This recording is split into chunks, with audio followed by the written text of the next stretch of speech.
তো আজকের Monday night rider শুরুতে আমরা সেথ রলিন্স আর তার পুরো টিমকে দেখতে পাই। এখানে তো বেসিক্যালি সেথ রলিন্সের তরফ থেকে ওয়ার্নিংই দেখতে পাই সবাই, সব বাকিদের জন্য। সেথ রলিন্স এখন দ্য ফিউচার, আর এখানে আমরা দেখতে পাই যে সেথ রলিন্স একদম পল এভানের সাথে পল এভান গাই হয়ে চিপকে প্রোমো কার্ড করছে রোমানের ফ্যানদের আর রোমানকে জ্বালানোর জন্য। এখানে সিএম পাঙ্ককে নিয়ে কথা বলে যে সিএম পাঙ্ক কোম্পানিতে ফিরে চাই তার কাছে অ্যাসল্ট হওয়ার জন্য, তার হাতে মার খাওয়ার জন্য। আর সেথ রলিন্সের জন্যই রোমান এই ডাব্লিউডব্লিউ কোম্পানি ছেড়ে চলে গেছে। এমন মার মেরেছে রোমানকে যে এখন রোমান আর রিটার্নই করছে না। আর আমরা তো একটা জিনিস দেখতে পাচ্ছি যে সেথ রলিন্স কিন্তু তার প্রোমোতে প্রায় রোমানকে মেনশন করছে, রোমানের কথা বলছে, যেটা এইদিকে ইঙ্গিত করছে যে রোমানের রিটার্ন খুবই তাড়াতাড়ি হতে চলেছে। কিন্তু রোমান কোনো জায়গাতেই রিটার্ন করছে না। প্রত্যেকবার আমরা টিজ দেখতে পাই, ভাবি যে এর পরের শোতে রিটার্ন করবে, কারণ স্টোরি লাইনের সেন্স বানাচ্ছে, কিন্তু এর আর কোনো সেরকম মানে তো নেই। এখন এরকমভাবে সেথ রলিন্স টিজ করলো, ভাবছি যে হয়তো নাইট অফ চ্যাম্পিয়ন্সে রিটার্ন করতে পারে, কিন্তু আমার তো মনে হয় না যে নাইট অফ চ্যাম্পিয়ন্সে রিটার্নের কোনো রকম চান্স আছে। চান্স একটাই হতে পারে, যদি Seth Rollins money in the bank যদি ক্যাশ ইন করতে যায় নাইট অফ চ্যাম্পিয়ন্সে, তাহলে হয়তো মেবি সামান্য একটা চান্স আছে, তাও মনে হয় না হবে। তো এইভাবে রোমানকে মেনশন করছে, কিন্তু রোমানের দেখা তো মিলছে না। তো যাকে এবারে আমরা ব্রন ব্রেকারের সাথে পেন্টার ম্যাচ দেখতে পাই। ম্যাচ তো খুবই ভালো ছিল। এই ম্যাচে আমরা পেন্টার তরফ থেকে মেক্সিকান ডেস্ট্রয়ার দেখতে পাই, যার উপর শকিংলি ব্রন ব্রেকার কিন্তু কিক আউট করে দেয়। আর তোমাদেরকে বলে রাখি, এই মেক্সিকান ডেস্ট্রয়ারটাই কিন্তু এখন পেন্টার ফিনিশার ডাব্লিউডব্লিউ বানিয়ে দিয়েছে। পেন্টা ড্রাইভার ওটা কোনো কারণে আর পেন্টা ইউজ করছে না, মেবি হয়তো ব্যান করে দিয়েছে কোনো কারণে, সেই জন্য তাকে তার ফিনিশার চেঞ্জ করে মেক্সিকান ডেস্ট্রয়ার করতে হয়েছে। তো এটাই এখন তার ফিনিশার। ওটার উপরে ব্রন ব্রেকার কিক আউট করে দেয়, আর তারপরে একটা মিড এয়ার স্পিয়ার লাগায়, যেটা দেখতে খুবই সুন্দর ছিল। পেন্টা সেকেন্ড রোপ থেকে ঘুরে জাম্প মারে আর সেখানে হাওয়াতে স্পিয়ার লাগিয়ে দেয়, আর ব্রন ব্রেকার এখানে জিতে গেছে। তারপর আমরা ব্যাকস্টেজে দেখতে পাই যে পেন্টা এখানে চ্যাড গেবালের উপর অ্যাটাক করে দিয়েছে, কারণ পেন্টার মতে চ্যাড গেবালে হচ্ছে এল গ্র্যান্ডে আমেরিকানো, আর এই হচ্ছে যত নষ্টের গোড়া। পেন্টা আগে এর ব্যান্ড বাজাবে আর তারপরে বাকি কাজগুলো করবে। তো হাতটা মনে হয় ভেঙে দেওয়ার চেষ্টা করে, যেরকমটা পেন্টা ড্রাইভার লাগানোর আগে করে থাকে, সেরকম আমরা দেখতে পাই যে হাতের ওপরে অ্যাটাক করে। আর তারপর আমরা দেখতে পাই যে সমস্ত সিকিউরিটির লোকরা আর অফিসিয়ালসরা আসে, পেন্টা ততক্ষণে তো চলে যায়। আর আমরা পেছনে লুড্রিক গাইজারকে দেখতে পাই। লুড্রিক গাইজারকে আমরা এতদিন ধরে খুঁজছিলাম, ভাবছিলাম যে কোথায়, কিন্তু এ তো ভাই এখানে ক্যাটারিংয়ের ছেলে হয়ে ঘুরে বেড়াচ্ছে। দেখতে পাচ্ছ, দেখে মনে হচ্ছে ক্যাটারিংয়ের ছেলে খাবার পরিবেশন করতে এসছে। আর তো লুড্রিক গাইজারের কী হবে কে জানে, ব্যাক স্টেজেতে এইভাবে ঘুরে বেড়াচ্ছে, আর আদৌ এর কোনো ক্যারেক্টার চেঞ্জ হয়েছে বলে তো মনে হচ্ছে না। তারপর আমরা জেড কার্গিল ভার্সেস রক্সিনের মধ্যে ম্যাচ দেখতে পাই। কুইন অফ দ্য রিং টুর্নামেন্টের সেমিফাইনাল, যে জিতবে সে আস্কার সাথে ফাইনালে লড়বে। আর এখানে আশা করেছিলাম যে জেড কার্গিল জিতবে, আর জেড কার্গিলই এখানে জিতে গেছে। জেড কার্গিল চলে গেছে ফাইনালে। আর তারপরে আমরা আস্কার সাথে জেড কার্গিলের একটা ফেস আপও দেখতে পাই। র্যাম্পের কাছে কুইন অফ দ্য রিং ক্রাউনের দুপাশে দুজন দাঁড়িয়ে ছিল। তারপরে আমরা গান্থারের প্রোমো দেখতে পাই গোল্ডবার্গের এগেনস্টে। এখানে গান্থার তো বলে দিয়েছে যে এটা 1999 নয়, এটা এখন 2025 সাল চলছে, আর গোল্ডবার্গের বয়স হয়ে গেছে 58 বছর। তো সে তার মতো করে আর এইসব কিছু চালাতে পারবে না। আর এখানে গোল্ডবার্গের ফ্যামিলির কাছে, তার বউয়ের কাছে, তার ছেলের কাছে গান্থার এখানে অ্যাপোলোজাইজ করে নিচ্ছে আগে থেকে, যে সে স্যাটারডে নাইট এক্সপেরিমেন্টে গোল্ডবার্গের যে হাল করবে তার জন্য আগে থেকে আমি ক্ষমা চেয়ে নিচ্ছি। আর গান্থার স্যাটারডে নাইট এক্সপেরিমেন্টে গোল্ডবার্গের সমস্ত লেগেসি, সমস্ত অরা, সব কিছু একেবারে ডাই করে দেবে, সব কিছু একদম বলতে পারো সব কিছু শেষ করে ফেলবে।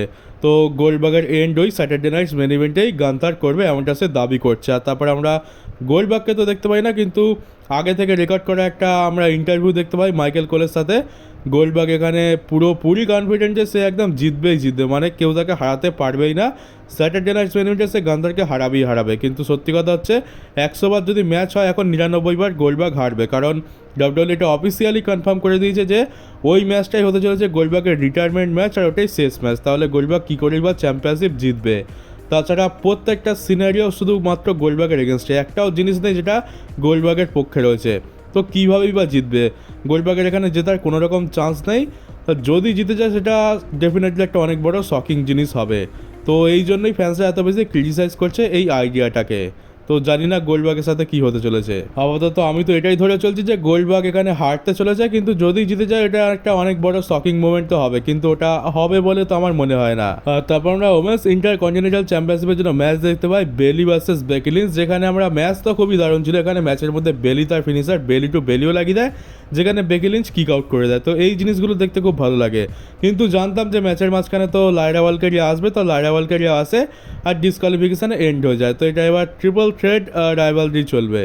আর আমরা ব্যাকশেষ থেকে সেমাস আর রুসেফকে দেখতে পাই, যেখানে সেমাস ফাইনালি বলে দেয় যে রুসেফ লিগ অফ নেশনের সব থেকে বেশি ইগোয়েস্টিক, মানে সব থেকে বেশি ইগোতে ভরা আর এম্বারেসিং মেম্বার ছিল। তো আমি ভাবছিলাম যে কবে এদের মধ্যে লিগ অফ নেশনের মেনশন হবে, তো লিগ অফ নেশনের মেনশন তো হয়ে গেছে, আর এদের ম্যাচটা কোথায় হয় সেটাই দেখতে হবে। নাইট অফ চ্যাম্পিয়ন্সে আর ম্যাচ হবে বলে তো মনে হচ্ছে না, মেবি কোনো একটা রয়্যাল এপিসোডে কিংবা স্যাটারডে নাইটস মেন ইভেন্টে করাতে পারে। আর এমন তো নয় যে ডাব্লিউডাব্লিউ এটাকে সামার স্ল্যামের জন্যই প্ল্যান করছে, কারণ সামার স্ল্যামে এটা একটা ভালো ম্যাচ তো হতে পারে।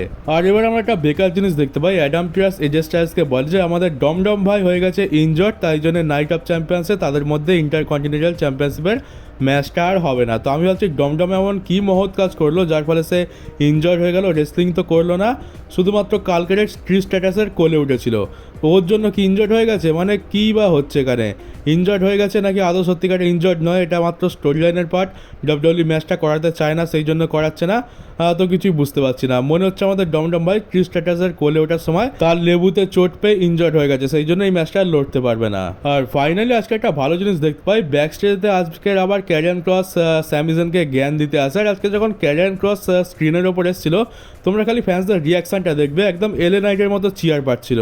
তো তারপর স্যামিজেনের মাথা গরম হয়ে যায়, স্যামিজেন ক্যারিয়ান ক্রসের ওপর অ্যাটাক করে দেয়, আর নাইট অফ চ্যাম্পিয়ন্সে ফাইনালি ক্যারিয়ান ক্রস ভার্সেস স্যামিজেনের ম্যাচটা অফিসিয়াল হয়ে গেছে। তো এবার আমরা ক্যারিয়ান ক্রসকে ফাইনালি লড়তে দেখতে পাবো, আর আশা করবো যে এখান থেকে যেন তার পুশটা শুরু হয়ে যায়। আর আরেকটা রাইভালরি গরম হতে আমরা দেখতে পেলাম লিভ মর্গান তো না, রিয়া রিপ্লি ভার্সেস র্যাকেল রড্রিগেসের মধ্যে। আগের সপ্তাহে রিয়া রিপ্লির জন্য র্যাকেল রড্রিগেস ম্যাচ হেরে গেছিল, আর আজকে এদের মধ্যে একটা প্রোমো ছিল। তো প্রোমো তো কী বলবো, এখানে তো শুরুতে মারামারি শুরু হয়ে যায়। এখানে রিয়া রিপ্লির টেবিল বার করে, এখন টেবিলের ইউজ খুব বেশি হচ্ছে, কারণ হচ্ছে যে স্লিম জিমের লোগো লাগানো রয়েছে। আর আমি তোমাদেরকে বলেছিলাম যে যেহেতু এবার স্পন্সরশিপ টেবিলের উপর চলে এসছে, তো ডাব্লিউডাব্লিউ বেশি করে টেবিলটা ইউজ করবে, কারণ টাকারও তো একটা ব্যাপার আছে। তো রিয়া রিপ্লি রাকেল রড্রিগেসকে টেবিলের উপর ভাঙতে যাচ্ছিল, কিন্তু রক্সিন আসে, আর রক্সিন এখানে এসে রিয়া রিপ্লিকে একটু ডিস্ট্র্যাক্ট করে। রিয়া রিপ্লি রক্সিনের উপর অ্যাটাক করতে ব্যস্ত থাকে, আর তার লাভ উঠায় এখানে রাকেল রড্রিগেস, সে রিয়া রিপ্লিকে চাগিয়ে টেবিলের উপর মেরে ভেঙে দেয়। আর ডাব্লিউডাব্লিউ এখন নাইট অফ চ্যাম্পিয়ন্সের জন্য রিয়া রিপ্লি ভার্সেস রাকেল রড্রিগেসের ম্যাচটা অফিসিয়াল করে দিয়েছে। তো আমি তো ভাবছি যে ডাব্লিউডাব্লিউ 5খানার ম্যাচ বুক করলো কী করে, কারণ 5খানার ম্যাচ বুক করলে তো ডাব্লিউডাব্লিউর আবার অনেক দিকে সমস্যা, ট্রিপল এইচের আবার বুকে ব্যথা লাগে। তো দেখে ভালো লাগছে যে অনেক দিন পর আমরা আবার 5টার বেশি ম্যাচ দেখতে পাচ্ছি। আর এখন করে ভাবি যে একটা সময় ছিল যখন আমরা প্রত্যেকটা প্রিমিয়াম লাইভ ইভেন্টে 7 থেকে 8খানা করে ম্যাচ দেখতে পেতাম, আর প্রত্যেকটা ম্যাচই ব্যাঙ্গার ছিল। আর এখন কি যুগ চলে এলো, 5টার বেশি ম্যাচ হয় না, তার মধ্যে 3টে ম্যাচ দেখতে ইচ্ছা করে না। তারপর আছে আমাদের শোয়ের main event, Cody Rhodes versus Jey Uso for the semifinal of King of the Ring tournament. তো এটার উপর অনেকের নজর ছিল, সবাই জানে যে কোডি রোডস খুব সহজে জিতে যাবে, কিন্তু বলা যায় না আমাদের টাকলু যখন তখন মাথা খারাপ হয়ে যেতে পারে, টাকলুর মাথা।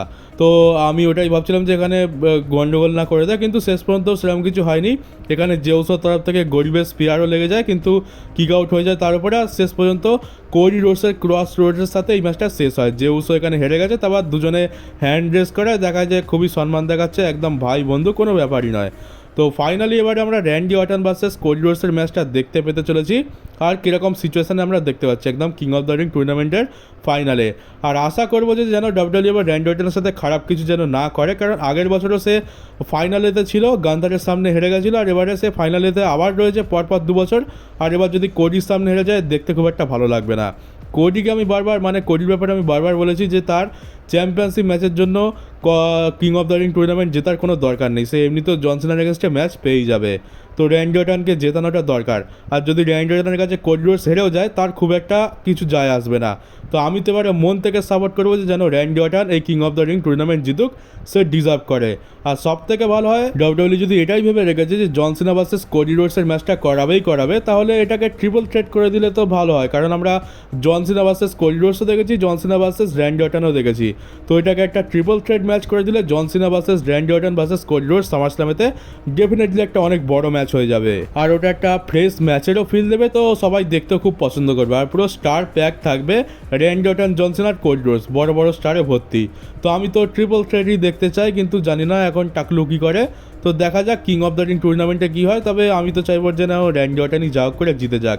র্যান্ডি অর্টন জিতে কি বলবে যে আমি king of the Ring tournament জিতেছি, আমি আসল দাবিদার, আর কোডি বলবে যে আমি জনসনাকে পিন করেছি, আমি হচ্ছি আসল দাবিদার। তো এই করতে করতে ট্রিপল থ্রেট আরামসে হয়ে যাবে। কিন্তু হবে কিনা জানি না। তো চলো গাইজ, এই ছিল আজকের আমার মানডে নাইট র আর মানডে নাইট র রিভিউ ভিডিও। কেমন লাগলো কমেন্ট বক্সে অবশ্যই জানো। আর নতুন তাহলে চ্যানেলটাকে সাবস্ক্রাইব করে নোটিফিকেশন বেলটাকে অবশ্যই অন করে দিও, ভিডিওটাকে পারলে শেয়ারও করে দিও। তো চলো দেখা হচ্ছে তোমাদের সাথে আমার ডব্লিউডব্লিউইর পরের একটা নিউজ ভিডিওতে।